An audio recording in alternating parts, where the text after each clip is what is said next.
Hello বন্ধুরা, যেহেতু আজকে জামাই ষষ্ঠী সবাই জানেন, কিন্তু আমাদের বাড়িতে আছে ছেলে ষষ্ঠী। ছেলেদেরকে ষষ্ঠী করতে হয়। আজকের দিনে আমি ছেলেকে তাই ষষ্ঠী দিলাম। এখানে আমাদের তাল পাতার পাখা দিয়ে হাওয়া করতে হয়, আর 2-3 রকমের ফল দিতে হয়, তার সাথে দুব্য থাকে, আরও কিছু জিনিস থাকে, আমি সেগুলো আয়োজন করতে পারিনি। তাই অল্প কিছু জিনিসের মধ্যে আর নতুন একটা যে কোনো জামা কাপড় দিতে হয়।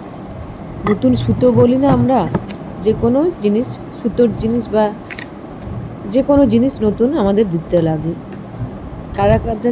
কাদের কাদের বাড়িতে এরকম আছে ছেলে ষষ্ঠী, কমেন্টে জানাবেন।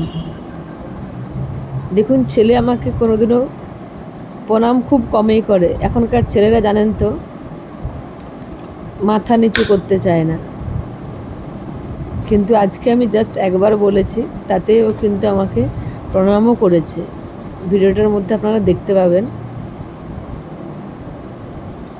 কেমন লাগলো ছেলে ষষ্ঠী, কমেন্টে জানাবেন সবাই।